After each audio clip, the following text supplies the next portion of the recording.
Meu nome é Carlos Eduardo, tenho 35 anos e sou professor universitário de literatura. Sempre fui apaixonado por livros e histórias que exploram os limites da mente humana. Moro em Curitiba, uma cidade conhecida por seu clima frio e suas lendas urbanas. Jamais imaginei que um dia seria protagonista de um relato real de terror, vivendo experiências que desafiam a lógica e a sanidade. Tudo começou há cerca de um ano, quando recebi uma ligação anônima em meu celular. Era uma noite chuvosa e eu estava em casa corrigindo provas. O número que apareceu na tela era desconhecido, mas não hesitei em atender, pensando que poderia ser algum aluno com dúvidas de última hora. Alô? Atendi, esperando uma resposta imediata. Do outro lado da linha, ouvi apenas uma respiração pesada. Repeti o cumprimento, mas ninguém respondeu. Desliguei, imaginando que fosse engano ou alguma brincadeira de mau gosto. Voltei ao meu trabalho, sem dar muita importância ao ocorrido. No dia seguinte, durante uma aula sobre terror psicológico real na literatura, meu celular vibrou novamente. Era o mesmo número desconhecido. Ignorei a chamada, focando na aula. Porém, a sensação de inquietação começou a me incomodar. Quem estaria tentando entrar em contato comigo de forma tão insistente? Após a aula, verifiquei o celular e vi que havia uma mensagem de voz. Decidi ouvi-la. Novamente, apenas uma respiração profunda e um sussurro incompreensível. Um calafrio percorreu minha espinha. Pensei em bloquear o número, mas algo me dizia que isso não seria o fim. As ligações anônimas continuaram nos dias seguintes, sempre nos momentos mais inesperados. Às vezes, tarde da noite. Outras, durante minhas caminhadas matinais. O padrão era sempre o mesmo: silêncio, respiração e sussurros. A experiência real de terror começava a afetar meu dia a dia. Conversei com meu amigo Marcelo, um investigador particular, sobre o que estava acontecendo. Cara, isso está me deixando louco. Não sei quem pode estar fazendo isso. Já pensou em trocar de número? Sugeriu ele. Pensei, mas acho que não resolveria. E se for alguém próximo? Alguém que me conhece? Marcelo concordou em me ajudar a descobrir a origem das ligações. Instalamos um aplicativo de rastreamento no meu celular, na esperança de identificar o número. Enquanto isso, tentei seguir minha rotina normalmente, embora o terror psicológico chocante estivesse sempre presente. Certa noite, após um longo dia de trabalho, recebi outra ligação.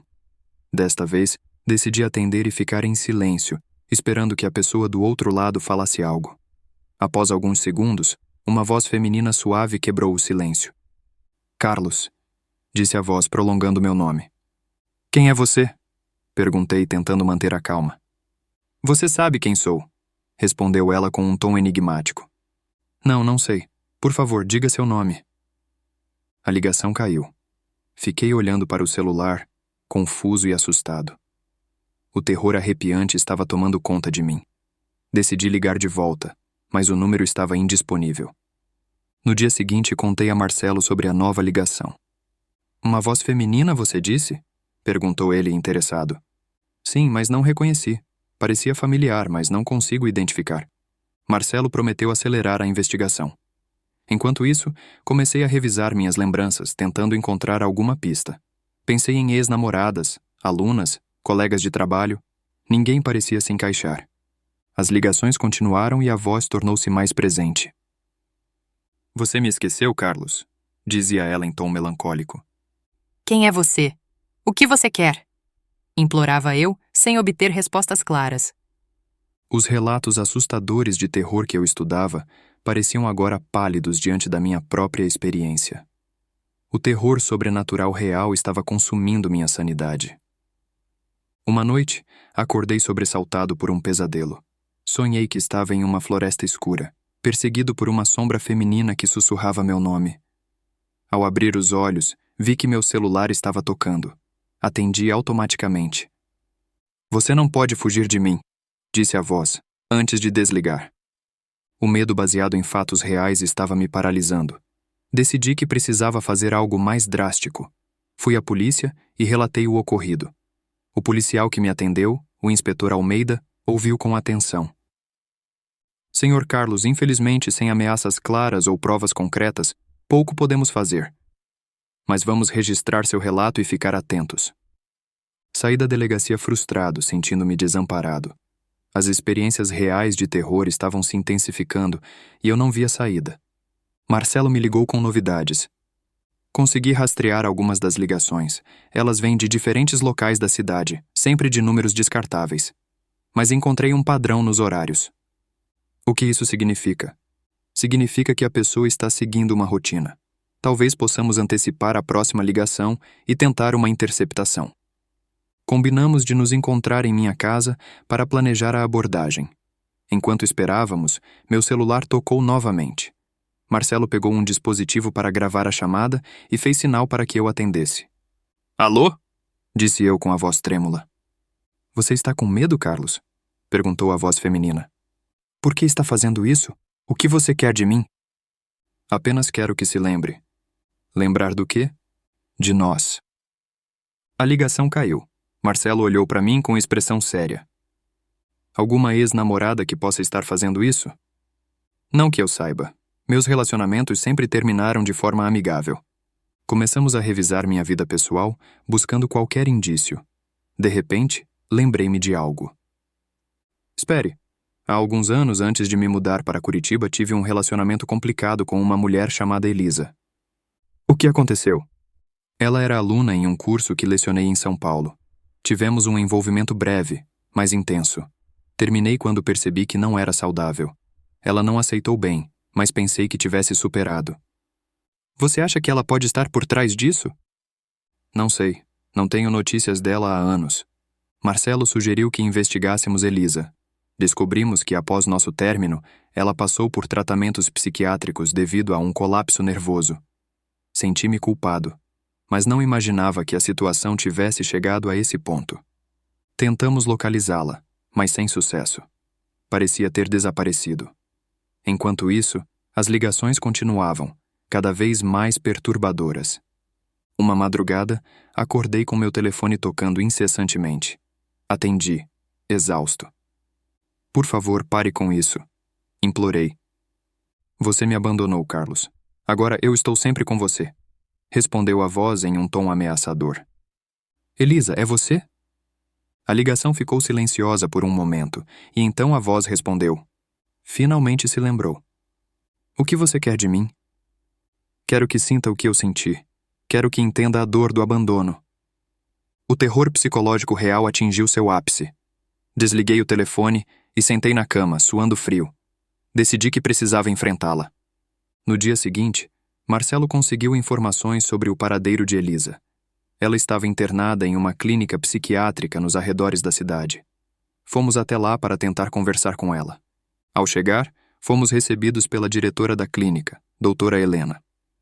Sentimos muito, mas a senhorita Elisa não recebe visitas sem autorização da família, informou ela. Doutora, é uma situação urgente. Acreditamos que ela esteja nos contatando de forma indevida, expliquei. Isso é impossível. Elisa está em tratamento intensivo e não tem acesso a meios de comunicação. Tem certeza? Insistiu Marcelo. Absoluta. Além disso, nos últimos meses, seu estado se deteriorou. Ela praticamente não fala. Saímos de lá ainda mais confusos. Se Elisa estava internada e sem contato com o mundo exterior, quem estava me ligando? As experiências reais de terror pareciam não ter fim. Marcelo levantou uma hipótese. E se não for Elisa? E se alguém estiver se passando por ela? Mas quem faria isso e por quê? Talvez alguém próximo a você querendo te desestabilizar. Comecei a pensar em colegas de trabalho, alunos, amigos. Havia alguém que poderia querer me prejudicar? De repente, lembrei-me de um aluno, Tiago, que recentemente havia sido reprovado em minha disciplina. Ele demonstrou muita insatisfação e chegou a me confrontar na sala dos professores. Pode ser o Tiago. Ele estava muito irritado comigo. Vale a pena investigarmos, concordou Marcelo. Fomos até a universidade e buscamos informações sobre Tiago. Descobrimos que ele tinha histórico de problemas disciplinares e comportamentos inadequados. Conseguimos o endereço dele e fomos até sua casa. Ao chegar, encontramos a porta entreaberta. Chamamos por ele, mas não houve resposta. Melhor termos cuidado, alertou Marcelo. Entramos com cautela. A casa estava em desordem, com papéis espalhados e objetos quebrados. Em uma das paredes havia fotos minhas coladas, algumas com marcas de X sobre o rosto. Acho que encontramos nosso suspeito, disse Marcelo. De repente ouvimos um barulho vindo do quarto. Aproximamo-nos e encontramos Tiago sentado no chão, murmurando para si mesmo. Tiago? Chamei, tentando não assustá-lo. Ele levantou o olhar com expressão perturbada. Professor, você veio me visitar. Precisamos conversar. Por que está fazendo isso? Você me tirou tudo. Minha chance de me formar, meu futuro. Não foi pessoal, Tiago. Você não atingiu a nota necessária. Você nunca gostou de mim, sempre me humilhou na frente dos outros. Isso não é verdade, Marcelo interveio. Tiago, precisamos que você pare com essas ligações e ameaças. Isso é sério. Ele riu de forma desconcertante. Ligações? Do que estão falando? Percebemos que ele não parecia estar mentindo. Você não tem nos ligado anonimamente? Perguntei. Não tenho celular. Venderam minhas coisas para pagar dívidas. A situação estava cada vez mais confusa. Se não era Tiago, quem estava por trás disso? Ao sairmos da casa, Marcelo sugeriu que voltássemos ao início. Talvez estejamos ignorando algo óbvio. Resolvi revisar todas as ligações, mensagens e situações estranhas que ocorreram. Notei que muitas vezes as ligações aconteciam quando eu estava com meu colega de trabalho, Eduardo. Eduardo era um professor recém-contratado, sempre simpático e prestativo. Porém, recentemente, havíamos disputado uma promoção no departamento, que acabei conseguindo. Contei a Marcelo sobre minha suspeita. Pode ser que Eduardo esteja fazendo isso para te desestabilizar profissionalmente. Decidimos investigar discretamente. Marcelo conseguiu acesso aos registros telefônicos de Eduardo e descobriu que ele fazia chamadas para números desconhecidos nos mesmos horários em que eu recebia as ligações.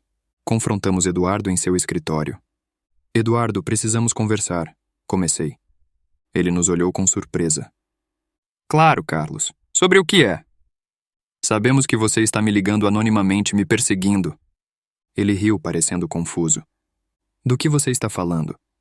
Temos provas, Eduardo. Sabemos que você fez chamadas nos mesmos horários em que recebi as ligações. Seu semblante mudou, tornando-se sério. Vocês não entendem, não sou eu. Fui obrigado. Obrigado por quem? Perguntou Marcelo. Ele hesitou antes de responder. Recebi instruções. Se não fizesse o que me pediam, coisas ruins aconteceriam comigo. Quem te instruiu? Insisti. Não posso dizer, eles estão sempre observando. O terror psicológico real estava se intensificando. Parecia que havia algo muito maior por trás de tudo. Decidimos levar Eduardo à delegacia para que prestasse depoimento. Lá, ele acabou confessando que recebia ameaças de um grupo desconhecido que o chantageava para me atormentar. O inspetor Almeida ficou intrigado. Parece que estamos lidando com algo mais complexo. Vamos investigar esse grupo. Enquanto isso, as ligações misteriosas cessaram por alguns dias, dando-me um falso senso de segurança. Certa noite, enquanto caminhava de volta para casa, senti que estava sendo seguido. Olhei ao redor, mas não vi ninguém. Acelerei o passo, tentando chegar logo ao meu apartamento. Ao entrar, encontrei uma carta embaixo da porta. Abri com mãos trêmulas. Era uma mensagem escrita em letras recortadas de revistas. Você não pode escapar. Estamos em todos os lugares. O terror arrepiante voltou com força total. Liguei para Marcelo e para a polícia. Quando chegaram, não encontraram evidências de invasão. Marcelo estava preocupado. Carlos, acho que você precisa ficar em um lugar seguro por um tempo. Concordei e fui para a casa de minha irmã, Ana, em uma cidade próxima. Pensei que estaria seguro lá. Por alguns dias tudo esteve tranquilo, mas então recebi uma nova ligação. Desta vez, a voz era diferente, masculina e fria. Pensou que poderia se esconder? Quem é você? O que quer de mim? Gritei. Você precisa pagar pelo que fez. Pelo que fiz? Não entendo. Você interferiu em nossos planos. Agora sofrerá as consequências. Desliguei o telefone desesperado. Contei tudo a Ana, que me aconselhou a procurar ajuda profissional. Decidi então consultar um psicólogo, o Dr. Henrique, para tentar entender o que estava acontecendo comigo. Após algumas sessões, ele sugeriu que talvez eu estivesse sofrendo de estresse pós-traumático e que as ligações poderiam ser fruto da minha imaginação. Não é possível, doutor. Outras pessoas também ouviram as ligações e viram as evidências. Entendo, mas precisamos considerar todas as possibilidades. Enquanto isso, Marcelo continuava investigando. Descobriu que havia um grupo extremista na cidade, envolvido em atividades ilícitas, e que eu, sem saber, havia atrapalhado um de seus esquemas ao denunciar irregularidades na universidade. Ele me ligou com as informações. Carlos, acho que encontramos a raiz do problema. Esse grupo está tentando te intimidar. Mas o que posso fazer? Precisamos reunir provas e entregá-las à polícia. Concordamos em nos encontrar para discutir o plano. No caminho, percebi que um carro estava me seguindo. Tentei despistá-lo, mas sem sucesso. De repente, o carro acelerou e bateu na traseira do meu. Perdi o controle e colidi com um poste. Atordoado, vi 2 homens se aproximando. Tentando escapar, saí do carro e corri em direção a um beco. Os homens me perseguiam, e o terror psicológico chocante de estar sendo caçado era avassalador. Encontrei uma porta aberta e me escondi em um prédio abandonado. Enquanto me escondia, meu celular tocou. Era Marcelo. Carlos, onde você está? Estou sendo perseguido, eles estão atrás de mim. Mande sua localização, estou indo até você. Enviei a localização e aguardei, tentando controlar o pânico. Os homens entraram no prédio, e eu podia ouvir seus passos se aproximando. Encontrei uma escada que levava ao porão e desci silenciosamente. O lugar era escuro e úmido, aumentando o terror arrepiante da situação. Após alguns minutos, ouvi sirenes de polícia. Os homens fugiram e Marcelo apareceu com o inspetor Almeida. Você está bem? Perguntou Marcelo preocupado. Acho que sim. Obrigado por chegar a tempo. A polícia iniciou uma investigação mais aprofundada e conseguiu prender alguns membros do grupo, que confessaram estar me perseguindo para me intimidar e evitar que eu denunciasse suas atividades. Com a prisão dos envolvidos, as ligações e perseguições finalmente cessaram. O terror sobrenatural real que vivi deixou marcas profundas, mas também me ensinou o valor da coragem e da resiliência. Decidi tirar uma licença do trabalho para me recuperar. Viajei para uma pequena cidade no litoral, buscando paz e tranquilidade. Certa manhã, enquanto caminhava na praia, meu celular tocou. Olhei para a tela e vi um número desconhecido. Meu coração acelerou, mas decidi atender. Alô? Uma voz suave respondeu. Carlos, há quanto tempo? Reconheci imediatamente a voz de Elisa. Elisa, como conseguiu meu número? As pessoas certas podem conseguir qualquer coisa. Pensei que estivesse na clínica. Recebi alta. Estou melhor agora. Por que está me ligando? Queria me desculpar por tudo, sei que causei problemas. Você estava por trás das ligações? Algumas delas. Queria que você se lembrasse de mim. Senti um misto de alívio e preocupação. Elisa, você precisa de ajuda. Já estou recebendo, só queria encerrar este capítulo. Entendo. Espero que encontre a paz. Obrigada, Carlos. Cuide-se. A ligação encerrou-se, e senti que finalmente poderia seguir em frente.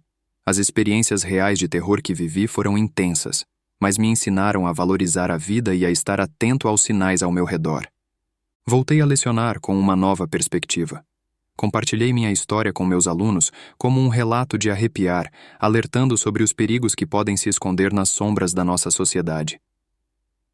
Este relato real de terror com ligações anônimas serviu como um alerta para mim e, espero, para todos que o lerem. O medo baseado em fatos reais pode ser superado com coragem, apoio e determinação.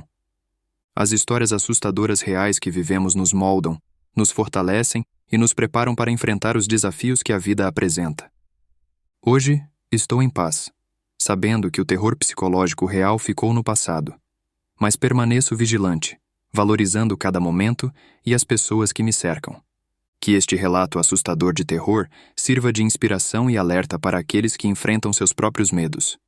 Nunca subestime a importância de ouvir seu instinto e buscar ajuda quando necessário. O terror arrepiante que vivi é uma prova de que, mesmo nas situações mais sombrias, há esperança e a possibilidade de superar os desafios.